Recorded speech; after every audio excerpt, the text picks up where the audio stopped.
ওপার থেকে পানি ছেড়ে দিলেই এপার ডুবিয়ে যায়। এপারে যখন পানির প্রয়োজন পড়ে ওপারে তখন বন্ধ করে দেয়। এই যেন দাদাবাবুদের কারবার। দর্শক বন্ধু, আপনারা দেখছেন যমুনায় প্লাবিত হয়েছে সারিয়াকান্দির অনেক অঞ্চল। ৫ শতাধিক পরিবার পানিতে হাবুডুবু খাচ্ছে। দর্শক, এই মুহূর্তে সারিয়াকান্দিতে অবস্থান করছি। সারিয়াকান্দির কুতুবপুরে আপনারা যদি লক্ষ্য করেন জলরাশি বাড়িঘরগুলো ডুবে গেছে। মূলত আমরা একটা নৌকা রিজার্ভ করে কয়েকজন মিলে ওপারে যাচ্ছি।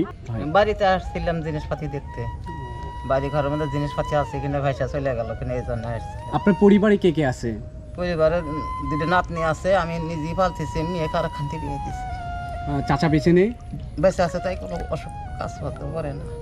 এই যে আপনাদের বাড়িতে ২-৩ দিন আগে পানি ঢুকেছে, এখন বাড়ির জিনিসপত্র গরু ছাগল যদি যে থেকে থাকে বা আরো গরু ছাগল নাই বাবা আঙ্গারে, এগুলো কোথায় রাখছেন? যা আছে বাদ যা আছে আমরা খালি চাউল ডাল নিয়ে যে কটাই আছে নিয়ে এসে এমনি বাড়ির পাশে আসছে নিছি, এই জায়গায় পানির মধ্যেই, এমনি বাড়ি পানির মধ্যেই।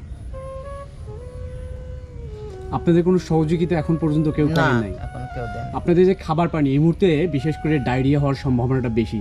খাবার পানিটা কোথায় থেকে পান করছেন? ও মসজিদ ঘরের পানি।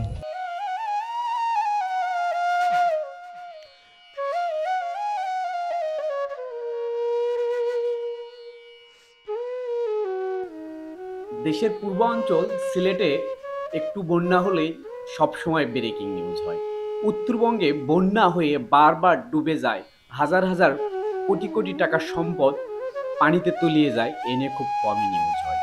আমি সম্মানিত সাংবাদিক বিন্দু এবং বিভিন্ন ধরনের ইউটিউবার রয়েছে, তাদেরকে বলবো উত্তরবঙ্গ নিয়েও নিউজ করুন। উত্তরবঙ্গের মানুষের যে সারাটি বছর কষ্ট থাকে এটা তুলে ধরা দরকার।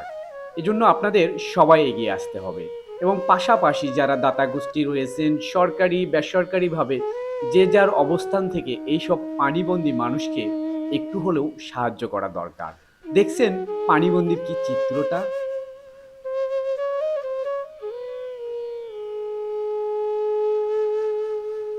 প্রতিটি বাড়ি পানিতে তলিয়ে গিয়েছে, এমনকি কবরস্থানও বাদ যায়নি।